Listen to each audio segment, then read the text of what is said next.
You're watching Action News Now. Storm Tracker weather. Coverage you can count on.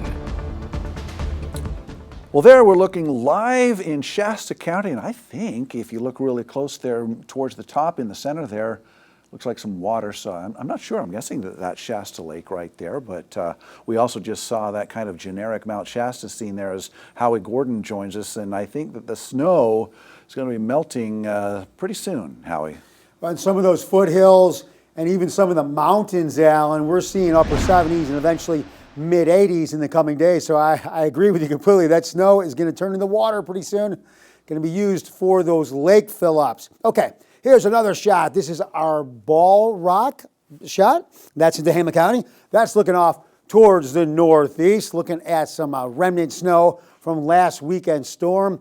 Shouldn't be there very much longer, especially the way the weather pattern is looking to go in that direction. Okay, so lighter winds tonight. We saw winds gusting in some of the highest peaks in that 60-mile-per-hour range down in the valley. Last few days, we had a couple mid-40s. We had some mid-30s. Now winds on that lighter side. The thing is, the sun has been out, but now it is going to continue to warm us with temperatures shooting into the 90s. Right, here's our low temperatures overnight.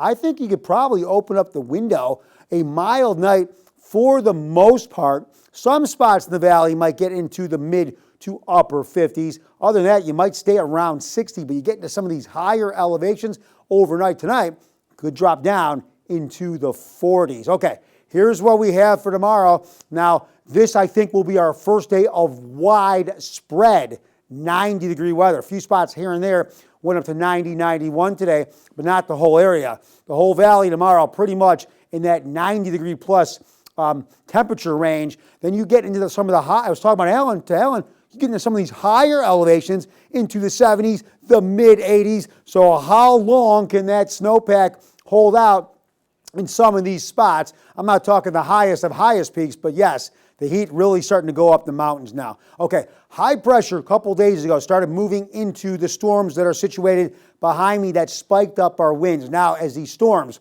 start to weaken and move off, high pressure continues to strengthen and build into and over the area. Winds are calming, and the heat is now beginning and continuing to warm. And what does this high pressure do at the same time? It diverts and keeps storm activity away from us. So another chance of those storms from Alaska with the cooler moving in? No, not at the moment, because high pressure is blocking that lane, so to speak, and going to stay in the area for a good several days. Again, keeping us with sunshine and temperatures on the warmer side above average. So here's what we got for Mother's Day weekend. Into the low 90s we go.